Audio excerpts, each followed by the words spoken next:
think we have a prediction. Shingle Shaker, can you read the prognostication?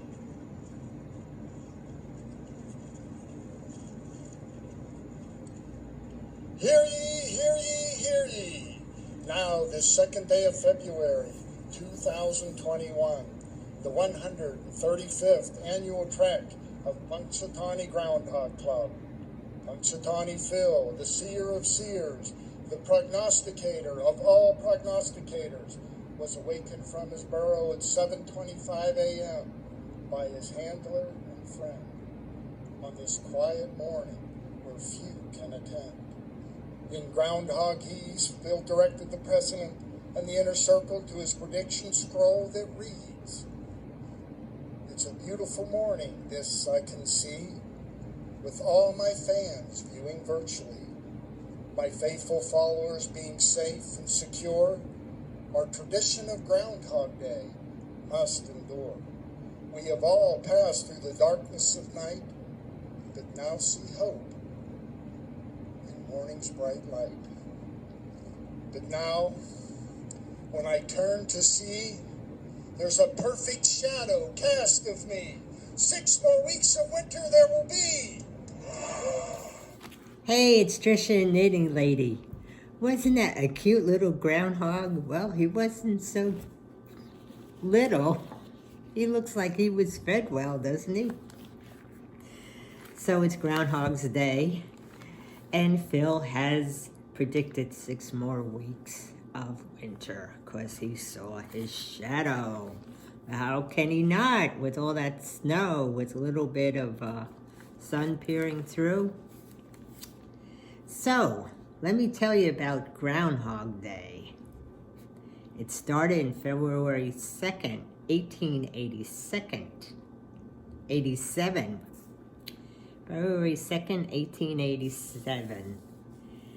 And on February 2nd of each year, Punxsutawney Phil emerges from his temporary home on Gobbler's Knob, located about 2 miles from the town.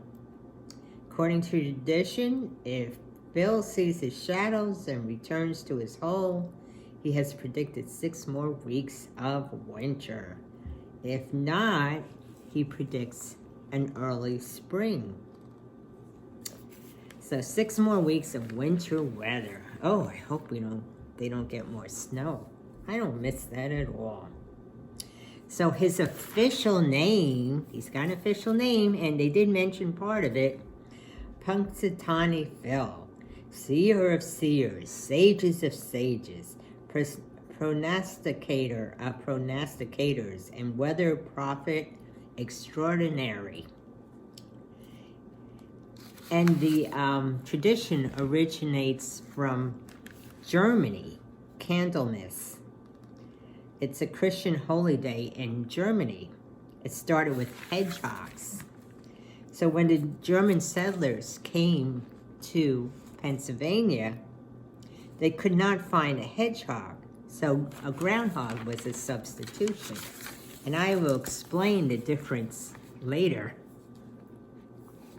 So how accurate is good old Phil? He just looked so comfortable in that guy's hands, didn't he? Like, oh, the camera's on me? Okay, I will show my big eyes. Anyway, he's not so accurate. Only 39% of the time is he accurate. That's not very good. And different regions have their own groundhog. In Georgia, they have their own groundhog, General Bowley. Raleigh, North Carolina, only 2 hours away from me, they have Sir Walter Raleigh. And in Birmingham, Alabama, they have Birmingham Bill. Anyway, in 1886, before it became official, visitors to the event were used to have this feast, and they actually used to eat the meat of groundhogs. And they made a groundhog punch made up of vodka, eggs, milk, orange juice, and other ingredients. Ew, I don't know. The feast has disappeared, but the punch was remixed into Phil's elixir of life. Apparently, just one sip magically gives Phil 7 more years of life. Unbelievable. So, what is the difference between groundhogs and hedgehogs? I was curious myself, so I looked it up. Hedgehogs are native to Europe, Asia, and Africa. So you won't find hedgehogs in the Americas. Hedgehog is a small spiny mammal covered in short spines, almost like a porcupine. It doesn't burrow into the ground. It's an insectivore. It's related to the shrew, the animals are shrew. And it can curl into a ball. So you could play kickball with the hedgehog. I know that's not nice. But a groundhog, it's a species of mammal, like a rodent. Ew. It's also known as a woodchuck. Belonging to a group of large ground squirrels. I used to have a problem with ground squirrels when I was in Arizona. They used to eat everything. So they live underground. And there are no hedgehogs in Americas and Australia. So they're more native to this country. Hedgehogs. Groundhogs. You won't find groundhogs in Europe. Hedgehogs you will, but not groundhogs. Anyway, I used to rent a house in a small yard. So I thought, oh good, I can plant things. Oh yeah. That didn't last long. These stupid ground squirrels. I saw little holes all of a sudden appearing. They would eat everything. Everything. Unless I put wire around it, and I couldn't be bothered. So I used to go to botanical gardens in Tucson, and I asked one of the people there who was selling different kinds of plants, what can I buy that these stupid, I was so annoyed at them, these stupid groundhogs or ground squirrels or whatever they're called won't eat. So she sold me this one plant. Oh, they don't like this plant. Well, the ones in my backyard did. That didn't stop them. I did find one plant. Had the weirdest looking flower, but it didn't smell very well. I don't know what kind of plant it was. So that's the story about Groundhog Day. Amazing. And what else is today? See, I'm always turning pages.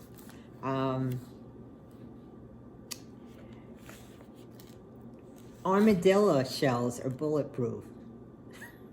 Now, how did they find that out? Did they go around shooting at armadillos? Maybe that's where they got the idea for armor. I don't know.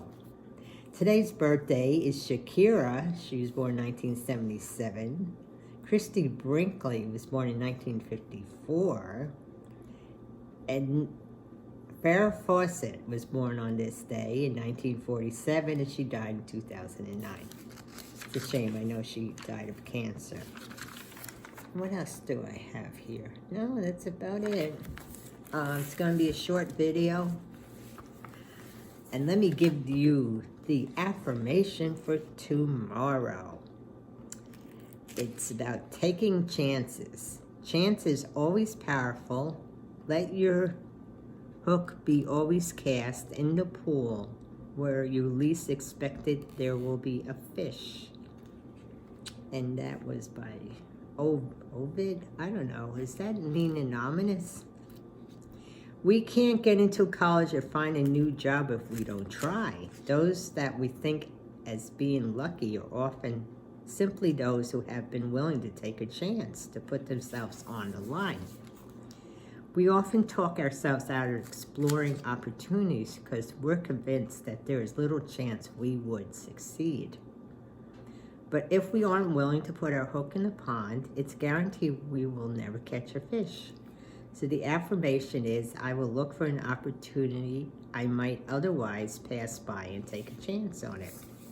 So that's it. Tomorrow's my brother's birthday. He's only a year younger than me. I know he called me yesterday. And he says, well, I guess I'm not going to work. They declared a state of emergency in his state. He lives in New Jersey. I said, well, you better not go out there driving then, because he's been in a couple accidents because of the weather. So I think he stayed home. He had a lineup of movies to watch. And that's about it. I had a crazy day at work. I tell you, I hate tech issues. They give me a headache. Another headache, right? I felt like when I got off the phone, and I felt like having a drink. Good thing I don't keep alcohol here. And it's been kind of cold here, I know, for North Carolina. What are you complaining about? But I've been cold. So, I hope everybody has a good day. I can't think of anything else to tell you. Nothing new. I have to figure out what I'm going to sit here and watch, because I got to relax for a while. So take care, everybody, and maybe I'll see you tomorrow. Take care.